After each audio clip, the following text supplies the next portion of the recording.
Bueno, buenas tardes o buenos días. Vamos a empezar con una actividad. Vamos a hablar de un paciente que ingresó al servicio de admisión descentralizada del Hospital San Martín, cuyo motivo de consulta fue disnea. Es un paciente masculino de 68 años, con hipertensión, que tenía sed de aire al caminar aproximadamente 100 metros y cuando hacía las tareas en su casa, fundamentalmente cuando levantaba los brazos. Y también relataba que tenía un cierto grado de somnolencia y un hormigueo en miembros superiores e inferiores, todo esto asociado a un dolor en epigastrio que se manifestaba después de la ingesta. Todo esto lleva aproximadamente 15 días de evolución. En los antecedentes personales de enfermedades de la infancia no recuerda cuál tuvo, ninguna infecciosa, no tuvo ninguna operación. Sí, lo que sí manifestaba que le diagnosticaron una gastritis a los 30 años y tuvo una fractura de tibia peroné izquierdo postraumática a los 37 años. Con respecto a los hábitos, no fuma, no se droga, y toma, según refiere, alcohol de manera ocasional. En los antecedentes familiares, el padre falleció y realmente no recuerda cuál fue la causa. La madre es viva e hipertensa y la hermana tiene problemas ginecológicos, aparentemente una dismenorrea con alteraciones del ciclo menstrual. Bueno, hasta aquí llegamos ahora. Vamos a pensar en los 4 grupos fundamentales de disnea, que son de origen cardiovascular, de origen respiratorio, de origen hematológico y de origen metabólico. Vamos a ver, de acuerdo a este cuadro clínico que vimos hasta ahora, vamos a frenar un cachito y pensar en qué o en cuáles de esos grupos los podríamos encasillar.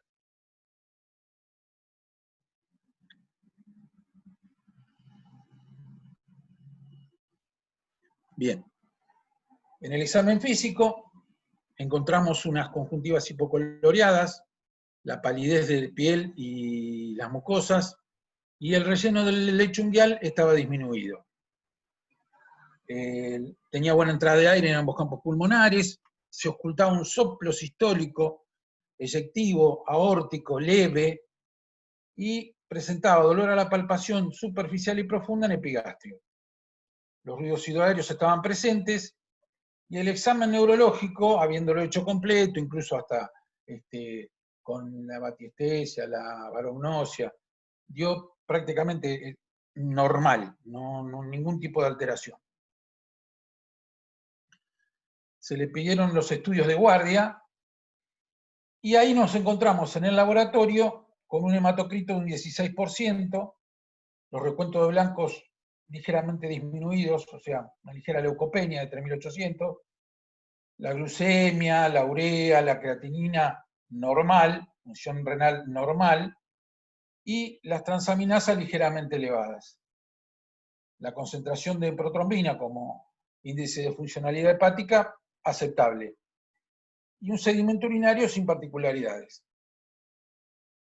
Se le pidió un nomoionograma plasmático, y en el ionograma dio un sodio de 140, un potasio de 3,4, y con respecto a la parte respiratoria, saturaba bien a un 96,1%, la presión parcial de oxígeno era del 79,2%, la presión parcial de anhídrido carbónico de 27,6%, un pH de 7,4%, y bueno, el resto prácticamente normal. Se le realizó también una radiografía de tórax, la cual era normal, no arrojaba ninguna imagen en la cual podríamos hacer hincapié con respecto al cuadro clínico que presentaba el paciente. Se profundizaron los estudios, o sea, se le pidieron estudios diferidos, en hematología con un hematológico en sangre periférica, que nos dio los resultados de glóbulos rojos 1.100.000, un hematocrito de 14, una hemoglobina de 6.6, el volumen corpuscular medio de 125.4, una concentración de hemoglobina de 43.1, la vitamina B12 disminuida, un ácido fólico prácticamente normal, y aparecían macrocitosis, anisocromía y acantosis. Los leucocitos eran de 2.460 y había neutrófilos hipersegmentados. El valor de reticulocitos era de 3.5%. También se le pidió una videoendoscopía alta que demostró una gastritis crónica atrófica, con predominio en el cuerpo y en el fondo gástrico. Y se tomaron biopsias para, tanto para Helicobacter pylori como para histopatología. Bien. Ahora bien, teniendo en cuenta, y habíamos hablado de los 4 grupos principales de disnea, evidentemente por los estudios de laboratorio estamos dentro del grupo de un problema hematológico y sobre todo de una anemia. Repasando un poquitito la parte de anemia, vamos a hablar de cómo se hace el volumen corpuscular medio, que es el hematocrito por 10 sobre el número de glóbulos rojos, y el índice corregido de reticulocitos, que es el porcentaje de reticulocitos por el hematocrito del paciente sobre 45, que es el hematocrito normal. Todo esto ustedes lo vieron en semiología, pero bueno, para refrescar un poquito, les doy la fórmula y me gustaría que se ejercitaran haciendo, antes de pasar a la próxima, el ejercicio de sacar estos valores, a ver qué nos da.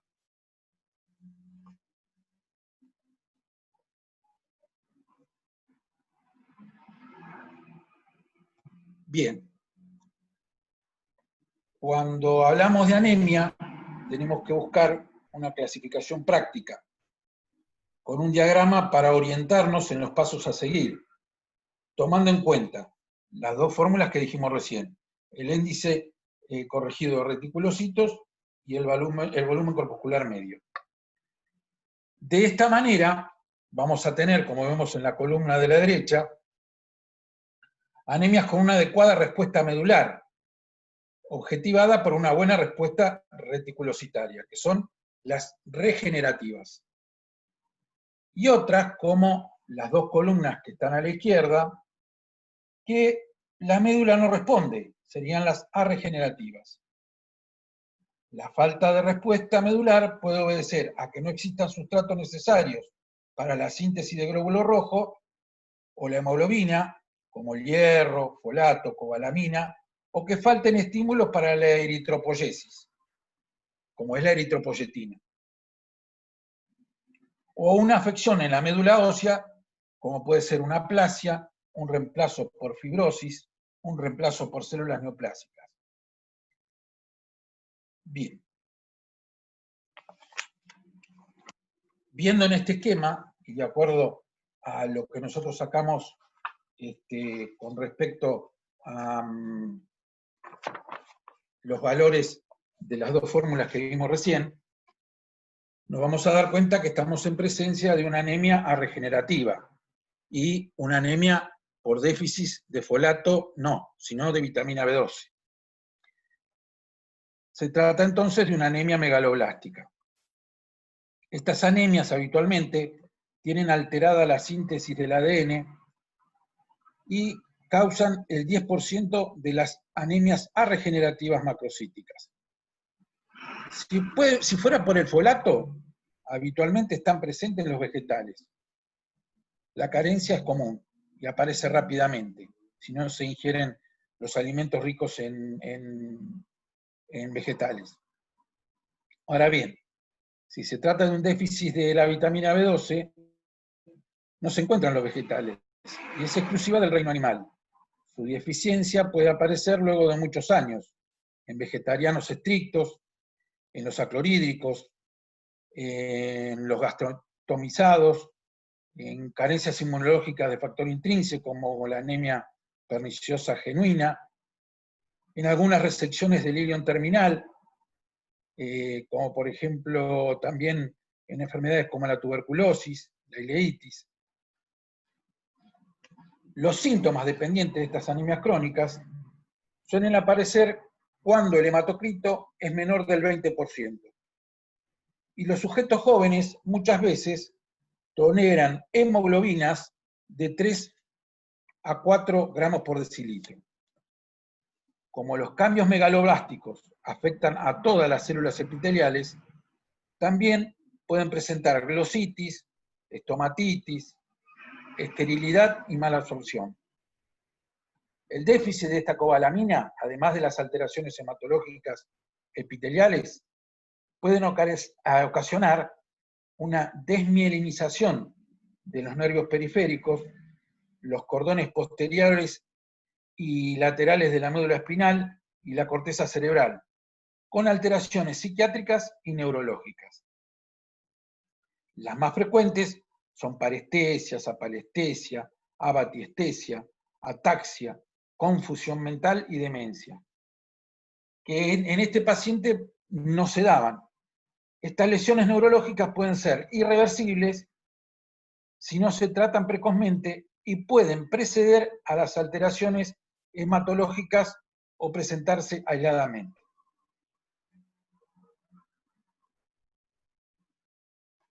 Ahora bien, también es importante la presencia de macrocitos hipersegmentados en el frotis de sangre periférica, que siempre esta presencia de macrocitos hipersegmentados sugiere una deficiencia de folato o de vitamina B12.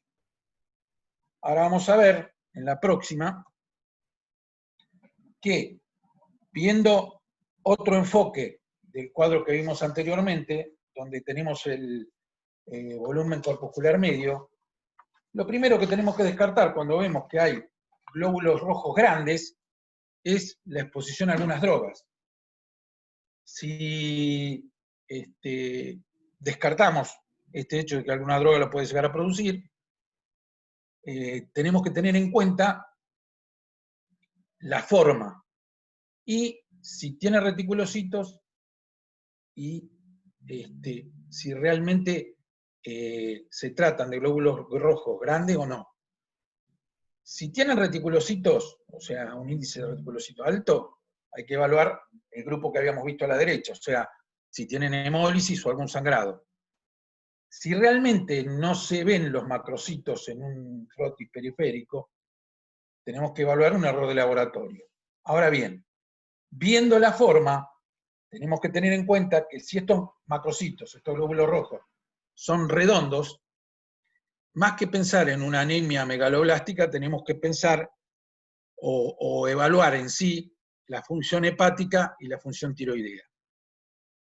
Si estas dos funciones son normales, ahí sí, vamos a irnos por el camino de una anemia megaloblástica. Si los macrocitos son ovales, prácticamente es el diagnóstico. Ahora bien, si encontramos la vitamina B12 disminuida o el folato disminuido, evaluamos la causa, como podría ser en este caso una gastritis crónica, en el caso que vimos, y si tenemos macrocitos ovales y el ácido fólico y la vitamina B12, son normales, ahí sí que consideraríamos la punción de médula ósea y estudiar la parte citogenética. Esto es un enfoque, más o menos, de cómo tenemos que encarar o ver las anemias, desde el punto de vista práctico. En este caso, que es por un déficit de vitamina B12, se recomienda una reposición intramuscular semanal de 1000 microgramos durante 2 meses, seguido después de una dosis mensual durante toda la vida. Tanto en las folicopenias como en la deficiencia de cobalamina, a la semana de comenzado el tratamiento se observa un pico reticulocitario. Hay que tener cuidado con eso, porque muchas veces puede suceder que no lo tengamos en cuenta, este pico reticulocitario, y nos vamos hacia la otra columna que estaba a la derecha en el diagnóstico, si ustedes la vuelven a ver, que es la que se trata de una anemia regenerativa. Bueno, espero que le haya sido útil y muchas gracias.